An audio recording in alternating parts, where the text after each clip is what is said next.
नारायण नारायण नारायण नारायण नारायण नारायण नारायण नारायण नारायण नारायण नारायण नारायण। सर्वेश्वर सच्चिदानंद घन परम पिता परमात्मा की अति विशिष्ट कृपा से आप हम सभी को श्री गोधाम मातृ पथमेड़ा के आनंदवन परिसर में श्रीमद् भगवद गीता के दिव्य भावों का पठन श्रवण मनन करने का सौभाग्य प्राप्त हो रहा है। वास्तव में ये जीवात्मा जो है ये अर्जुन हैं और इनके अंतर्यामी के रूप में विराजे हुए परमात्मा श्री कृष्ण हैं। परमात्मा जीवात्मा के कल्याण के लिए ये दिव्य उपदेश प्रदान कर रहे हैं। जीव ही श्रोता है और परमात्मा ही इसमें वक्ता है। छठे अध्याय के 9वें श्लोक में समबुद्धि की बात हुई। समबुद्धि विशेषते जो सुख दुख में, मान अपमान में, ठंडी गर्मी में, वैरी में, मित्र में, ब्राह्मण में, चांडाल में, सौहृद में, मध्यस्थ में, द्वेष्य में, सब में एक समान एक ही परमात्मा को देखता है, वो विशिष्ट है, वो समबुद्धि वाला योगी है। जो समता समबुद्धि कर्मयोग से प्राप्त होती है, वही समता ध्यान योग से भी प्राप्त हो सकती है। भगवान ने 7वें 8वें और 9वें श्लोक में लगातार छठे अध्याय के तीनों श्लोक में कर्मयोग के द्वारा समता प्राप्ति के विभिन्न उपाय बताए। अब श्री भगवान ध्यान योग के द्वारा समता प्राप्ति का उपाय बताते हैं। भगवान ध्यान योग का प्रकरण आरंभ करते हुए पहले ध्यान योग के लिए प्रेरणा देते हैं। 10वां श्लोक ध्यान योग की प्रेरणा का श्लोक है। श्री भगवान उवाच योगी योजित सततमात्मानं रहसि स्थितः एकाकी यत चितात्मा निराशीर परिग्रह। भगवान बोले भैया, भोग बुद्धि से संग्रह न करने वाला, इच्छा रहित और अंतकरण तथा शरीर को वश में रखने वाला योगी अकेला एकांत में स्थित होकर मन को निरंतर परमात्मा में लगाएं। 5वें अध्याय के 27वें 28वें श्लोक में जिस ध्यान योग का संक्षेप में वर्णन किया था, अब यहाँ उसी ध्यान योग का भगवान विस्तार पूर्वक वर्णन करते हैं। योज समाधो, ये योज धातु जो है योग शब्द से बनता है। योग दर्शन में योगाश्चित्तवर्ती निरोध ऐसा कहा है। योग से चित्तवृत्तियों का निरोध हो जाता है। उस योग का वर्णन यहाँ भगवान छठे अध्याय के 10वें श्लोक से आरंभ करते हैं। अपरिग्रह चित्तवृत्तियों के निरोध रूप योग का साधन संसार मात्र से विमुख होकर केवल परमात्मा के सम्मुख होकर किया जाता है। चित्त की वृत्तियां तभी शांत होगी जब उत्पत्ति विनाशशील पदार्थों से संबंध विच्छेद किया जाए अथवा सत्य स्वरूप परमात्मा का संबंध स्वीकार किया जाए। केवल परमात्मा के सम्मुख होकर भी योग किया जा सकता है और संसार के विमुख होकर भी योग साधन ध्यान का साधन किया जा सकता है, पर दोनों में से एक करना होगा। अतः उसके लिए पहला साधन बताते हैं भगवान अपरिग्रह। अपरिग्रह अपने लिए सुख बुद्धि से कुछ भी संग्रह न करें। अगर योगी को ध्यान योग में प्रवेश करना है तो सबसे पहले इस चीज को अपनाएं कि अपनी सुविधा के लिए कुछ भी अपने पास न रखें, अपने सुख के लिए कुछ भी अपने पास इकट्ठा न करें। कारण कि अपने सुख के लिए भोग और संग्रह करने से उसमें मन का खिंचाव रहेगा, जिससे साधक का मन ध्यान में नहीं लगेगा। जो भोग और संग्रह के लिए वस्तुओं इकट्ठी की है उसी में उसका चित्त बार बार जाएगा, अथवा जो अभी प्राप्त नहीं की है उसके चिंतन की ओर जाएगा। अतः ध्यान योग के साधक के लिए अपरिग्रह होना जरूरी है, आवश्यक है। निराशी, पहले अपरिग्रह शब्द आया है, ये बाहर से भोग पदार्थों के त्याग की बात आई है, और अब निराशी पद आया है। निराशी आशीष नाम इच्छा का है, आशा नाम जो है इच्छा का है, नीस नाम रहित होने का है। जो आशा रहित है उसका नाम निराशी है। निराशी का अर्थ हुआ इच्छा से रहित होना। तो इस निराशी पद से भीतर की भोग और संग्रह की इच्छा का त्याग करने के लिए श्री भगवान कह रहे हैं। तात्पर्य यह है कि भीतर में किसी भी भोग को भोग बुद्धि से भोगने की इच्छा कामना आशा न रखें।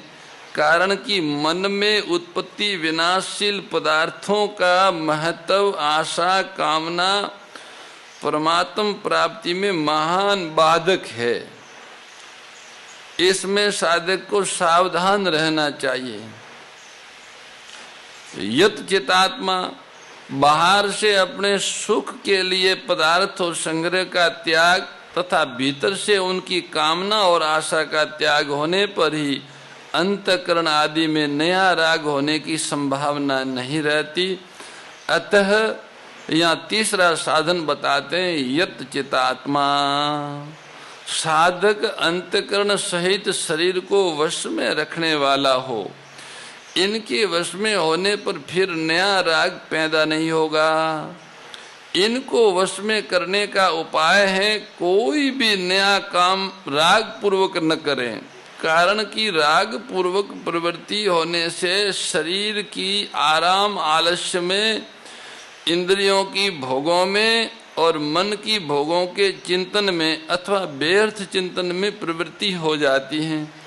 इसलिए अंतःकरण और शरीर को वश में करने की बात भगवान ने यत चितात्मा शब्द से कही है। योगी जिसका ध्येय लक्ष्य केवल परमात्मा में ही लगने का है, जो परमात्म प्राप्ति के लिए ही ध्यान योग करने वाला है, सिद्धियों और भोगों की प्राप्ति के लिए उसको ध्यान योग नहीं करना, उसको यहाँ योगी का है। भगवान की प्राप्ति के लिए ध्यान करने वाले को योगी कहा है।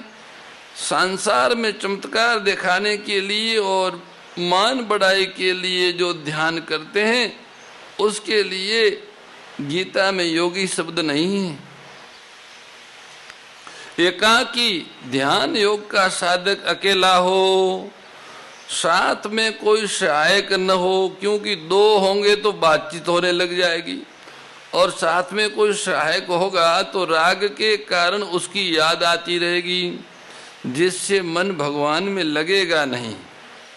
इसलिए अकेला रहे। एक निरंजन, दो सुखी, तीन खटपट, चार दुखी, अकेला रहे। रहस्य स्थित, साधक को कहाँ स्थित होना है, कैसी जगह पर साधक को रहना है, आवास उसका कैसा हो, इसके लिए बताते हैं कि वो एकांत में स्थित रहे। ऐसे स्थान में स्थित रहे जहाँ ध्यान के विरुद्ध कोई वातावरण न हो। जैसे नदी का किनारा हो, वन में एकांत स्थान हो, एकांत मंदिर हो आदि। घर में भी एकांत हो सकता है जहाँ किसी का आना जाना न हो। जिस जगह को केवल भजन ध्यान के लिए आरक्षित रखा हो, ऐसी जगह घर में भी हो सकती है। एकांत का मतलब इतना ही है कि बाहर से किसी का संग न हो, ये बाहरी एकांत है। और अंदर का भी, अंदर से भी संकल्प विकल्प का संग न हो, इच्छाओं का संग न हो, तो आंतरिक एकांत है। पर यहाँ बाह्य एकांत की बात चल रही है कि भाई नदी के किनारे, पवित्र वनों में, आश्रमों में, अथवा अपने घर में भी ये ऐसा कोई एकांत स्थान निश्चित हो जाना चाहिए जहाँ केवल ध्यान भजन पूजन ही हो, सोना खाना उठना बैठना न हो। ऐसी जगह पर घर में भी ध्यान किया जा सकता है। आत्मानं सततम योजित, एकांत में बैठकर मन को निरंतर भगवान में लगाए। एकांत में गए पर करे क्या? एकांत में जाके मन को भगवान में लगाए। मन को निरंतर भगवान में लगाने के लिए खास बात है कि जब ध्यान करने के लिए एकांत स्थान पर जाए, तब जाने से पहले ये विचार कर ले कि अब मेरे को संसार का कोई काम नहीं करना है, केवल भगवान का ध्यान ही करना है। अब भगवान के सिवाय दूसरे का चिंतन करना ही नहीं है। इस बात को लेकर निरंतर सावधान रहे, क्योंकि सावधानी ही साधना है। देवी सद्गुणदायिनी हरि रसिका सजनी, ओम जय भगवद गीते समता त्याग सिखावनी, हरि मुख की बानी, ओ मैया हरि मुख की बानी, सकल शास्त्र की स्वामी, सकल शास्त्र की स्वामी, श्रुतियों के रानी, ओम जय भगवद गीते। दया सुधा बरसावनी, मातु कृपा कीजे, ओ मैया मातु कृपा कीजे, हरि पद प्रेम दान कर, प्रभु पद प्रेम दान कर, अपनों कर लीजे, ओम जय भगवद गीते। परम श्रद्धेय गौरीशी स्वामी श्री दत्त शरणानंद जी महाराज की प्रेरणा व मार्गदर्शन में विश्व के सबसे बड़े गौ सेवा संस्थान श्री गोधाम महातीर्थ पथमेड़ा द्वारा संरक्षित लाखों बीमार, विकलांग, वृद्ध एवं अशक्त गोवंश वेद लक्षणा गोमाता की सेवा के साथ साथ भारतीय गोवंश का संरक्षण, संपोषण, संवर्धन एवं उनसे प्राप्त पंचगव्यों का परिष्करण व विनियोग करना, घर घर गोपालन, गो अभ्यारण्य, घास चारा उत्पादन हेतु गोचर भूमि का विकास, गोपालन लोक संस्कृति के पुनर्जागरण हेतु वेद लक्षणा गो महिमा का प्रचार प्रसार करना तथा गोपालक किसानों के स्वावलंबन हेतु गो कृषि अन्न एवं गो दुग्धान का गुणवत्ता युक्त बाजार तैयार करना श्री गोधाम महातीर्थ का पावन उद्देश्य है। आप सभी दानदाता श्री गोधाम महातीर्थ पथमेड़ा द्वारा संचालित गो सेवा महाअभियान में बढ़ चढ़कर सहयोग कर लाखों बीमार, विकलांग, वृद्ध एवं अशक्त गोवंश के गोग्रास सेवा हेतु श्री गोधाम महातीर्थ पथमेड़ा लोक पुण्यार्थ न्यास के बैंक ऑफ बड़ौदा खाता संख्या 0849010002387 IFSC कोड BARB 0 ASHRAM शाखा आश्रम रोड अहमदाबाद में गोग्रास सेवा निमित्त जमा कर सकते हैं। अधिक जानकारी के लिए संपर्क करें 7742093179 7665059999 7073000151।